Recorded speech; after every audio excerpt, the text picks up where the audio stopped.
I'm so sorry, sir. Guys, coordinator की call थी. I don't know. खैर, let me go back to the Plato again. I'll just give a little overview of Plato, and then I'll talk about the poetics of the Plato. Sorry, the philosophy of the Aristotle's. Aristotle's keep poetics and not Plato's. So I'll talk about the philosophy of Plato as well, and I'll take your suggestions as well, whether he was right or not. Because it was a very deep philosophy, Plato's philosophy, and I'll give you some comparisons and analogy of his philosophy as well. So Socrates was the teacher of Plato, and then Aristotle was actually the student of Plato. There are people who are joining in late, and it's almost like 4:50 now. Yes, I don't think I'll go back and accept anyone's request now. Okay, so Plato was a classical Greek philosopher, mathematician, writer of philosophical dialogues, and founder of the academy in Athens, the first institution of higher learning in the Western world. So, as someone just said, that he also, he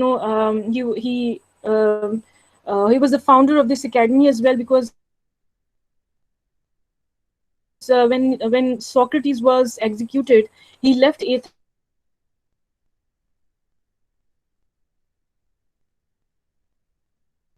after like 12 years, and then he found name was also academia, or because it was founded on the name of some academous philosopher as well. So along with his mentor Socrates and his student Aristotle, Plato helped to lay the foundations of the Western philosophy and science. So the philosophy started from Plato, and yes, philosophy actually started from Plato, and after that, people started in Western world. People started writing and making philosophies at that time.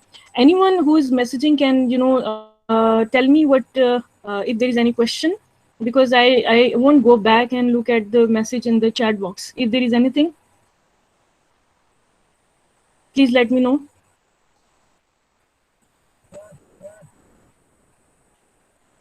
Okay, Plato was originally a student of Socrates and was as much influenced by his thinking as by his apparently unjust execution.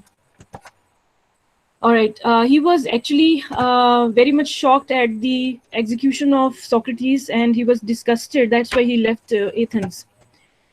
So then the early life of Plato, that is birth and family, name and education, and then we'll come to his philosophy.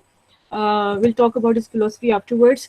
I hope this screen is clear. Even if it's not clear, that's actually written in black. I'll just read it quickly, because it's only the information about his birth, that he was born in 427 BC in an aristocratic family and influential family, and his father was Ariston. According to a disputed tradition, Ariston traced his descent from the king of Athens. So that's why he was called as belonging to an aristocratic family, because father of Plato, Ariston, he was a descendant from the king of Athens as well. The name of this Plato was also a little conflicting, because some people say that the philosopher was named, Plato was actually named as Aristocles after his grandfather, and then but after some time, because these philosophers, they were involved in so many different fields, and one of them was also fighting and wrestling as well at that time. So the person who was his coach, wrestling coach, he actually named him Platon, and it actually means someone having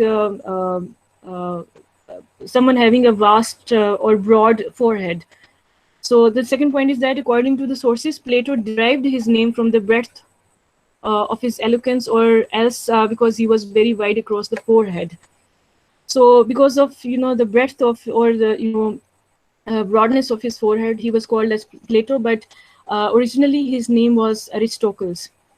And in the 21st century, some scholars argued that the legend about his name being Aristocles originated in the Hellenistic age.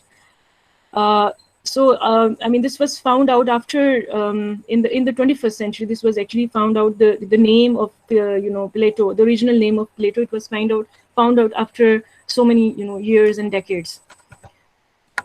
Then about his education, he was very hardworking, and he was intelligent as well, obviously. So Plato's quickness of mind and modesty as a boy, and the first fruits of his youth infused with hard work and love of study. He was very keen to study, and he was very good in observation. That's why philosophers are usually, they're really good in observation. So they observe a lot of things, and the minor details of the people and the world around them. That's why they become philosophers. That's why they critically analyze everything.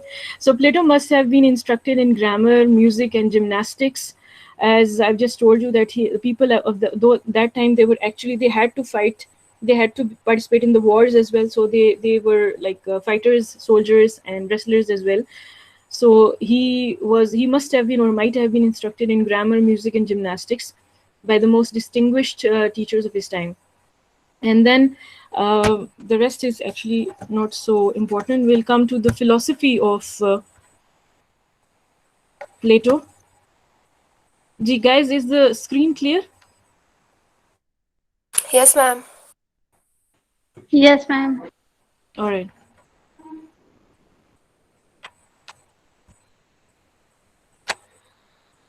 So at that time, which was actually the 4th century, when Plato was, sorry, the time of Plato, that was the 4th century. That time was actually, everything was actually in chaos. There was confusion everywhere. Confusion prevailed in all spheres of life. That is intellect, moral, political, and education. And there was chaos everywhere in every field, and even obviously in morality as well. And the basic reason was that there was a war going on between the Athenians and Spartans, and that took I think that war lasted for at least 21 years.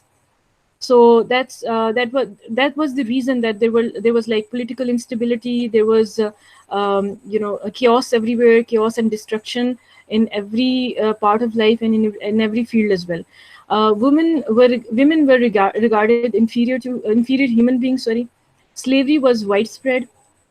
We can imagine that people were made slaves a lot at that time. Even if those slaves were not captured from the wars, even then they used to have like slaves in their houses. Education was in sorry state. That's why people executed government of that time couldn't understand the philosophy of Socrates, and that's why he was actually executed, because people were not very educated. They couldn't understand the philosophy of Socrates. Best time of Greek literature was over, and that was corruption of literature was that was the time of corruption of literature. That is, literature was not produced. Original literature was not being produced. It was actually plagiarized. The poets added fuel to the fire. Now, when everything is in chaos, and the conditions, the human conditions, the politics, the government, everything was falling down. The poet's work is to tell the truth. They will never they whenever the poet, if the poet is from from any age, they will depict that age. Any poet, any writer, any author will definitely depict that age. Whatever they are going to write, it will show about that age as well. Just like the World War II and World War One, T.S. Eliot, when he wrote poetry, it was all about the war at that time. It was all about war.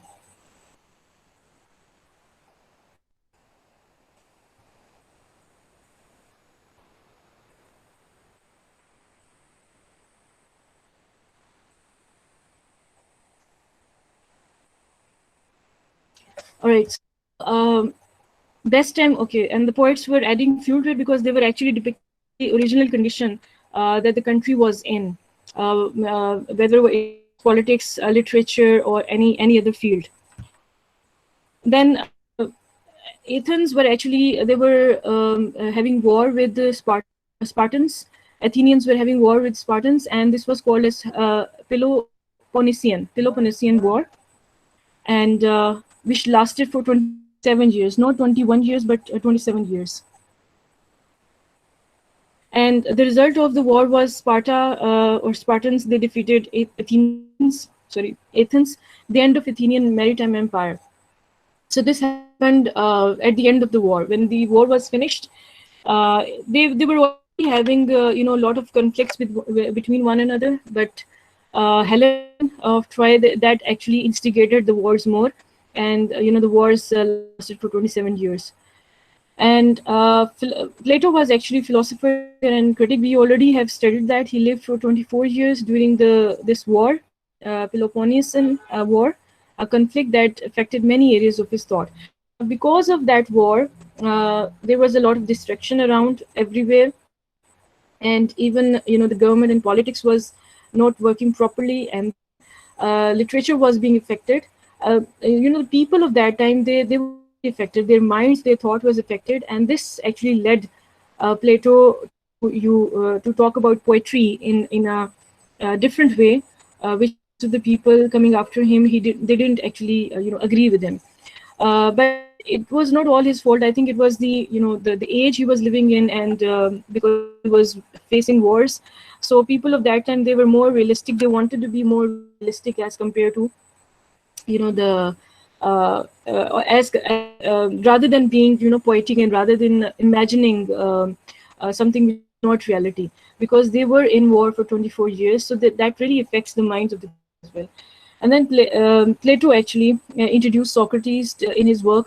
Nobody knew about Socrates before him, because he didn't have he didn't write down anything. The works that he had written, they were not published, or they didn't come out. So Plato was the one who actually introduced Socrates through a series of dialogues, which was called as the Apology.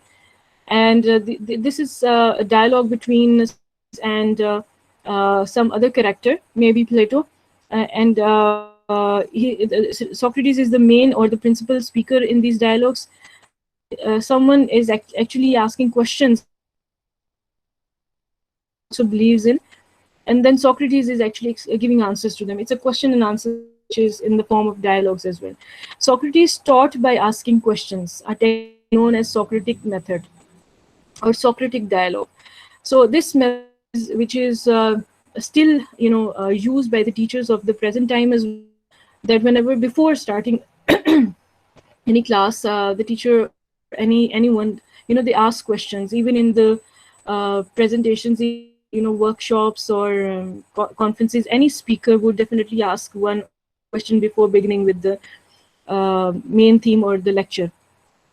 This method is actually called as Socratic method or Socratic, yes, dialogue.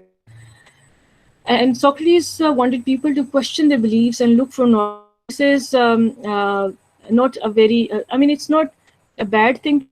People should question their beliefs or question their thinking, and they should analyze themselves.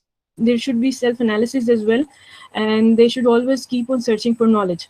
Socrates convinces the city that his philosophy is not corrupting but holy and virtuous. But actually, the city and the government, they believe that Socrates was actually corrupting the young people and neglecting the gods, because he talked about the reality, that the things which are in front of us, they were actually not reality. So his philosophy was against the beliefs and faiths of people of that time. That's why they called him as corrupting the young people, and that's why he was executed. Plato founded the academy as the first known school of philosophy in Athens, where Aristotle was one of his students. That academy is actually known, and it was famous because of Plato and Aristotle. Okay, next is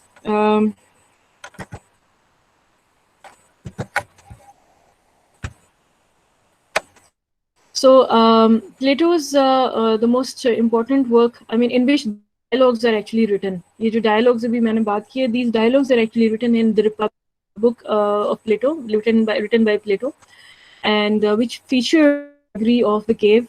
The book Republic actually starts with an allegory, that is the allegory of cave. Did you hear about this allegory before? Have you ever heard of this allegory before? Yes, ma'am. Yes, ma'am. Okay. So you have the idea what is this allegory? Yes, ma'am, we do have. Can you explain? Is it Kinza who's speaking? It's Farheen, ma'am. Farheen, yes. Uh, Yes, Farheen.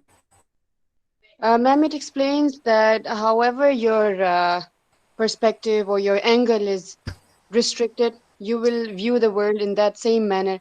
Okay, the people in this allegory, they live in the cave, they are tied to a rope, and they can only see the shadows, so they don't know about the real world. Once one of them is freed, he goes outside and he then sees what the true world actually looks like. So jitni aapki it's limited, you will view the world in the same way. Okay. Right. So yes, thank you so much. I forgot your name, Farheen. Thank you so much, Farheen. Yes, she has almost said the same thing, which I would like to explain as well. So as you can see in the on the slide, there is a figure diagram, flow chart, and there is city on the left side and philosopher on the right side. And just to before going into the depth of the this allegory, which is the allegory of the cave. Plato actually tried to explain the tension between the people, that is the government, and then the philosopher. So there was this tension that was going on. City is actually the government, and they call the philosopher as a madman, and that was the tension that was going on. And this is actually written in the book The Republic, which they should have been harmony, but there wasn't any harmony. So Socrates was sentenced to death by the city. The philosopher is likely to be perceived as mad, not as a saint here. So this is an allegory. Fine. So let's okay. Then before going to again to the detail of the allegory, Plato actually talked about theology, which is divinity, and then from that point, which he talked about theology, this philosophy was derived. It was further explained out of when he actually talked about theology or divinity. Plato was the first to use the term theology, a rational conception of the divine as opposed to poetic myths about the gods. So he thought that theology and divinity, and when we talk about religion, that is more rational as compared to the poets who portray the image of reality, which is in front of us. I mean, the poets actually talk about the nature or the people who are there.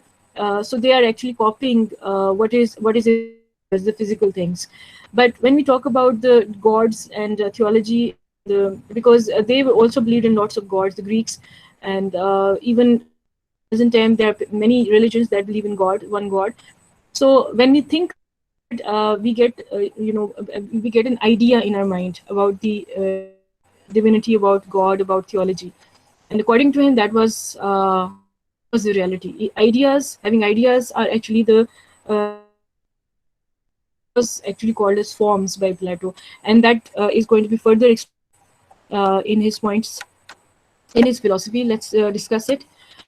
So he had three critical theories about poets and poetry. One is inspiration, then imitation, and then rhymes. And inspiration means the poet is a possessed creature by the muses. According to him, poet is actually a possessed creature by the gods, muses, and the poet uses a divine language different from this used by ordinary human beings. And the poet is either a prophet or a madman, and sometimes both together. So whether it's in favor of the poet or against, but this is what he thinks about, especially the second and the third points. It tells us that he was not in favor of the poets altogether either. I mean, he called the poet as a prophet or a madman. So let's talk about the allegory of the cave, or the philosophy, which Plato's philosophy, which he also used in theology in order to explain the divinity as well. So this is actually the story in which actually has been told by Plato as well, that there are people who are sitting, who are actually chained. They are in the cave. They are chained. Their legs are chained. Their neck is chained, and they're facing the wall. And there is fire behind the people who are sitting facing the wall. There is fire behind them, and there are objects, the real objects, in between the people and the fire. but it is the real object is also behind the people. Like the people cannot see the objects at the back because their necks are chained. They only see the image of those objects on the wall because there is fire as well at the back. And people have there are people sitting, and then behind the people there are objects, and behind the object there is actually fire. Let me just see who is. Okay, so behind the people there are objects, and behind the object there is fire, which actually helps to throw image on the wall. So the people who are actually bound, who are prisoners, basically they are sitting in the cave. They can only see the images on the wall, shadows on the wall, and they consider those shadows as the real, as the reality, as the real world, or as the reality. So this is these are the dialogues of the book Republic, in that poem, in the form of dialogues, which is called as apology. And this is the cave. It's not so much clear, but I think the next picture is clear. This is picture is very clear. You can see the fire at the back, and just in front of the fire there are people who are holding objects, the real objects. And then uh, front of them, in front of them there are people who are sitting on the stage, which is meant for the puppets, puppeteers, roadway where puppeteers perform. And those people are bound with chains. They're chained, their necks are chained and their legs are chained. They cannot move, and they're just facing the wall of the cave, and they can see the images or the shadows casted on the wall. And they cannot turn their heads around. So in order to see, and this is actually the reality for these prisoners. Whatever they are seeing on the wall, the shadows that they are seeing, they're watching, that is actually the reality for these people. So the objects at the back, they are actually the real object, but for them, for these people, this is the reality which they are seeing on the wall. And then Plato also says that in order to see the reality, they have to turn their heads around. And for that, obviously they have to remove their neck chains, or they have to escape from that, escape from that prison. So it can happen either you are, if you die, or if you really have seen the reality, if you have seen that highest wisdom. But even if someone has escaped from that prison, the other people will not believe him, what he is saying. Like Farheen has said, that if he escapes from that cave and he goes back out in the real world and sees the real world, and then comes back and tell the other people will definitely not believe him, because or they might say that he's a madman. They won't believe him. So symbolism is used in this story. Inside the cave, that cave is actually the physical world. Objects casting shadows are real objects, the real world, the real reality, sorry. And shadows on the wall are images, but that appears to be the reality for the people in the physical world. And what do the symbols mean? Inside the cave, the prisoners mistake appearance for reality. This is very important line, that the prisoners actually mistake appearance for reality. This is this world, as just like the people in the cave. This physical world for us is actually appearance. It's not reality, and we mistake this world for reality. If you have seen, if you have read the theory hyperreality, it will, this theory becomes clear because of that theory, hyperreality. Because in that theory, the same thing has been explained, that there is imitation of this world is actually imitation of the real world. And if you have seen the movie Matrix, then these both theories, Plato's theory and that hyperreality, would become very very clear. And in the world, in the movie that Matrix, it's shown that the person or the character escapes the world which was not real, and comes to the real world, which was actually a ruined world, sorry. There was chaos and destruction everywhere. They were actually poor people, and were having war with the other people, other party, or maybe the robots or machines. So this In other words, I mean, it makes sense as well that the world we are actually living in, it's not real. And to escape this world, we have to obviously either believe in this thing that this is not the real world, or death will tell us that there is some other world. If we talk about our religion, death will actually tell us that there is some other world which is actually the real world. So in my opinion, I actually liked this theory as well. Although at that time when Plato was writing it, obviously he might not have meant only death the way we are actually interpreting it, but we in from deeper inside, we actually know that this is not the real world, this is not the reality, and there is some other world as well. We obviously cannot escape it other than death, but we can at least, if someone believes in this thing in mind that this is not the real world, that person can connect himself with the higher being or higher power. Especially like the Sufis and saints, they have realized, they actually get they realize this thing that this is not the real world, and then they try to connect themselves with the higher power or the higher being. Okay. Inside the cave, the prisoners mistake appearance for reality. They believe that the images they are seeing on the wall are actually real. They do not know that there are objects making these images. If a prisoner says that's a book, he thinks that he is talking about a book when really he is talking of a shadow. To see it, he would have to turn his head around. It's actually a phrase or phrasal verb or an idiom. I don't know.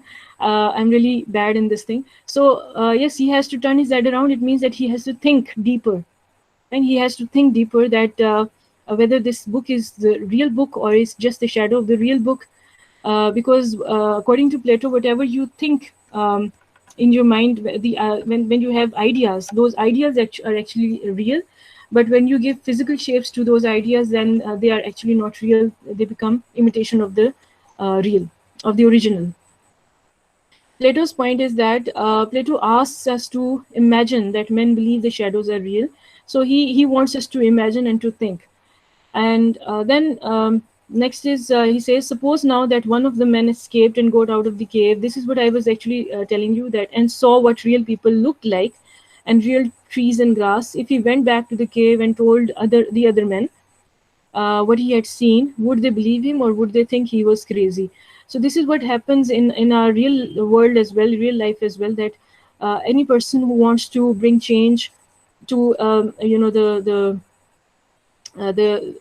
system, they believe that, they think that that person is actually a crazy person. So then afterwards they think that they realize that he was right, especially after his death. So when the prisoners are released, they can turn their heads and see the real objects. Then they realize their error. So all of the prisoners cannot, be released together.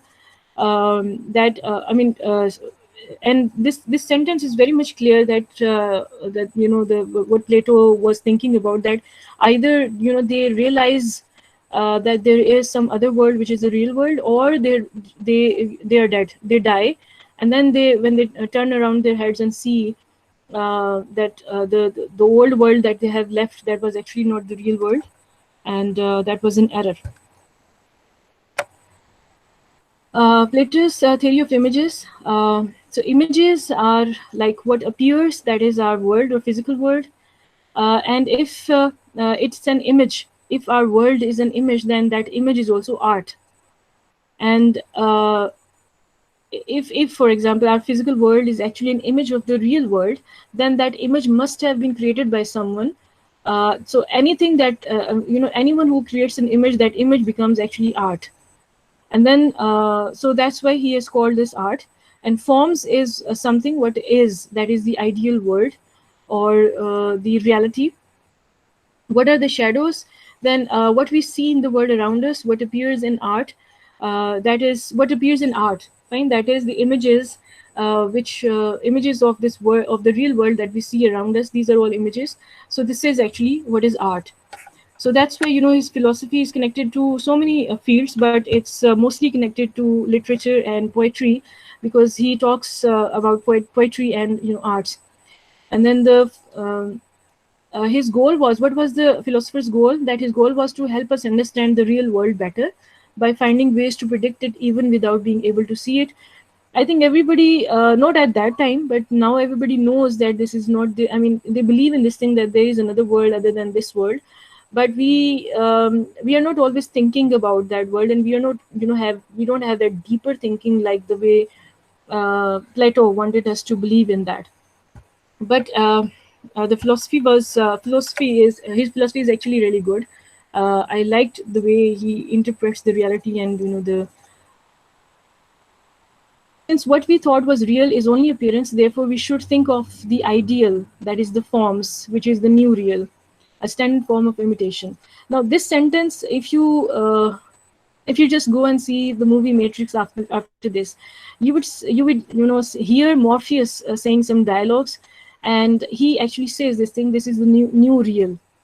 I don't know अब उसने जो है इधर से director ने यहाँ से dialogues दिए या जहाँ से भी, but the dialogues when he is introducing him the Matrix to the character's name, I forgot his name.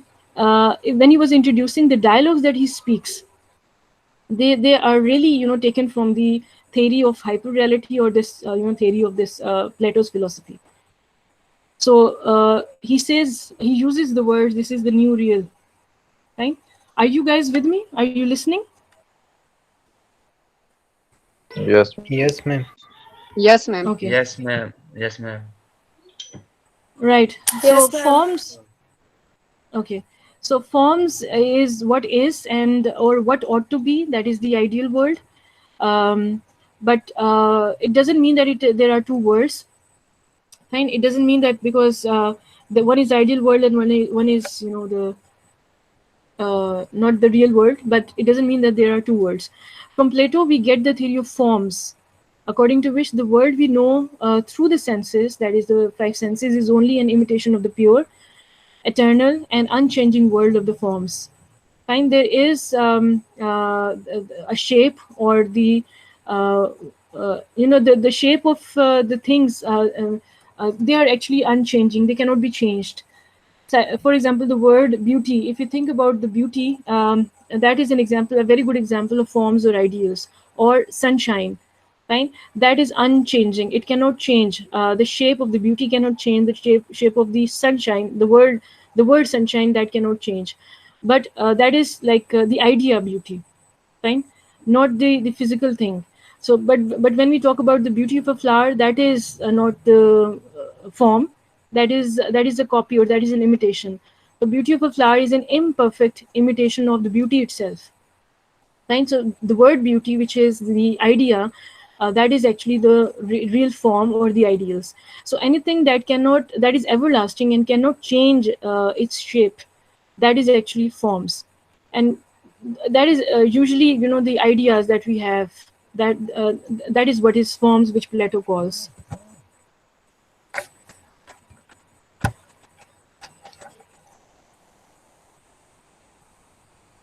All right, the world of forms is rational and unchanging. The world of physical appearances is irrational and changeable, and it succeeds in imitating the forms. So I think it's very much clear. World of forms is rational, and because it's based on it's genuine, and it's based on facts. And the physical appearances, world of physical appearances, is irrational according to Plato. Mind or soul belongs to the ideal world. The body and its passions to the physical world. So whatever we think about, especially the ideas that we have, and the idea of a chair that we have, if you think about a word chair, of the object, if you think about the object chair, that would be a real thing, reality. But when we see the physical chair, that would be the appearance. So mind and soul belongs to the ideal world. And that is the ideal world. Soul definitely goes to the ideal world after the person dies. So we can relate it to the life after death as well. The best human life is one that strives to imitate the forms as closely as possible. That life is the life of the mind, the life of a philosopher. So the best line that when we not everyone can do that. Not everyone can, is a philosopher, and not everyone can deny the, the world that we are living in and connect to the higher power, or to the world that we cannot see. Uh, but there are people who do that. I just gave you examples of Sufis and saints. They do that, but not everyone. I mean, we know this thing, that this is not the real world, but still, not everyone, can connect to that. A carpenter makes a bed for use in accordance with the form or the idea of the bed. So carpenter basically has this idea of how to make a bed in his mind, which is actually the form, the real form. When he makes that bed, that is a copy of the form. Fine, a carpenter is just a copy of the form or ideal of the bed. He does not make the form itself. Fine, so when he has that idea in his mind, that is actually the form. But when he makes the bed, then that's a copy. Plato calls an instance of a form or universal an imitation of that form in being a copy of the original. So this is the copy or imitation of the real. And when someone writes poetry, then it is imitation of imitation. So it's actually explained here: a carpenter's bed on the left side. For Plato, since the bed is an imitation of the form bed, and on the right side, the painting of the bed represents an imitation of an imitation. Fine. The painting of a bed is an imitation of the imitation, and same is the case with poetry, because the poet first imagines but sorry, ideal, but when he writes down, that is actually the copy of the imitation of the imitation. Let's just read this. He states in the Republic that the art imitates physical things, which in turn imitates the forms. Art is always a copy of a copy, takes us away from the truth and toward illusion. Art is dangerous. So the poet, when imagines something, that is the reality, but when he sees that physical thing, I mean, for example, a tree or a vase or a flower, then obviously it's a copy of that reality. But when he writes down writes down the poetry, then that is actually imitation of that copy which he has seen. So it's an imitation of imitation, which takes us away from the truth and towards illusion. And the Plato says the imitator or maker of the image knows nothing of true existence. He knows appearance only. Obviously, when they are making something, maker or the imitator, he sees the physical thing, and then he imitates the physical thing, or makes the something that is physical. They don't, and that's actually the reality. They don't know nothing of the true existence, because people have to live in the world. They have to survive in this world, so they will think according to the physical world, not according to the you know not everyone does that. Plato condemns all poets. Poets should be banished except from celebrating the victors. That is victory, because he belongs to an age where the war was going on. So he thinks that the poets should only talk about victory and wars and soldiers, and nothing else. In his ideal state, there is no place for poets such as Homer. The poet should be banished, removed from the reality, because he's like the painter who does not know the reality of the chair, while the carpenter who manufactures the chair knows its reality. So the person who was actually the carpenter, he knows the reality, but again, when he makes the bed, that is not actually the reality. But the person who is writing about the physical thing, then he is not even he is not, he doesn't even know the reality as well. So poets are merely imitating an imitation. And there are some points as well. Poets are imitators of mere shadows. Poetic art is a copy of a copy, and poets are irrational, untrustworthy, and damned. So these points are according to Plato. I agree with this philosophy, but I don't agree with what he talks about or thinks about the poets. So there can always be differences.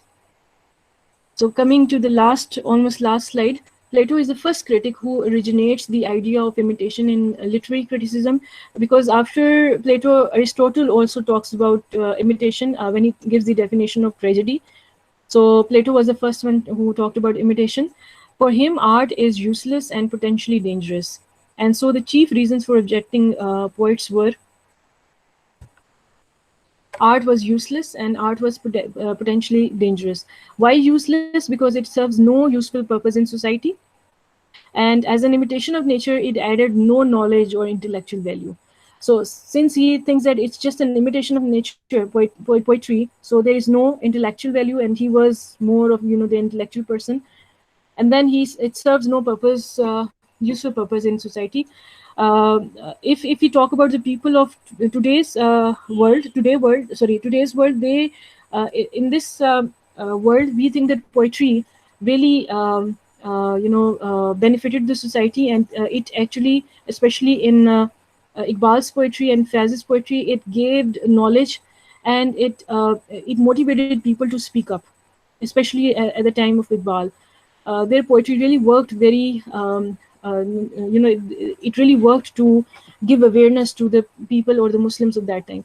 So at the time of Plato, because they were all in war, and they were only, wanted to believe in reality and not like imaginary things. That's why Plato thought that it serves no useful purpose in society. Art was potentially dangerous. Art was essentially deceptive and was mainly concerned with sensual pleasure, like five senses. Art was psychologically destabilizing. Art leads to immorality, and art was politically dangerous as well, from the politics point of view as well. So this is what actually Plato considered or thought about poetry, and this was actually his philosophy as well. G, any questions? So what do you think about his philosophy? Not the poetry, but what do you think about his philosophy?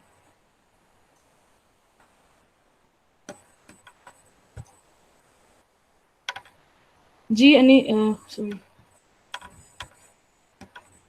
G, who wants to add something? I know you guys are sleeping right now.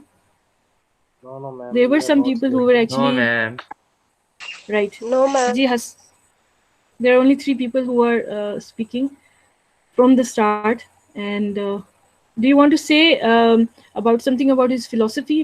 Because I actually liked his philosophy. But the way, I mean, whatever he talked about poetry, that was, I mean, people can disagree with it. Even I disagree with it. So what do you say? Ma'am, I also माशाल्लाह like ma'am this. बहुत अच्छी philosophy है. Yes, ma'am, his poetry is right, but the things he's saying about poetry and poets, that's wrong. It depends upon the circumstances in which the poets used to write their poetry. Yes, they Ma'am, actually actually, depict the he's age. right. Yeah, actually, he's right, Exactly. but What they he's observe, they just also, write it down. Ji Hassan, can you say that again? ma'am, I also like his philosophy, but the thing is that these these poetry and imitation is a sort of pleasure for a human. If there is no pleasure, aesthetic pleasure, so there is no mean of life in. Yes, very, very well said. I really agree with you. And I was about to actually talk about this and say this thing when you were actually presenting that poetry not just arouses, I mean, motivation and awareness as well, but it also Correctly. arouses catharsis. So there is pleasure in it as well, and we can express. I mean, we can relate to the poems. We can express our feelings through the poems as well. So there is like aestheticism in the poetry, especially in poems. I mean, there might be aestheticism in plays as well, dramas as well, but it's more obvious in the poems. आजकल के teenagers, I mean, they are actually circulating those. I mean, mostly the teenagers, they circulate those love poems all the time. Why? Because they can relate to those love poems or any kind of poems. So same is the case with like Faz. When in his time, there was a lot of political chaos in Pakistan as well. So whatever he talked about, like condition, social condition in his poems or in his poetry, that was actually depicting the reality, and people got to know about that time through his poetry. Same is with Iqbal's poetry. So it gives not just gives not just gives awareness, but also some catharsis and aestheticism as well. Very good, Hassan. Thank you so much. Ma'am, I think that poetry is also close to the religion as well. It has some elements. If religion has some elements of poetry as well. Not all kind of poetry is closer to religion. Ma'am, ma'am, Some kind of poetry. actually in the Islam, as we can say that as we recite Alhamdulillah Sharif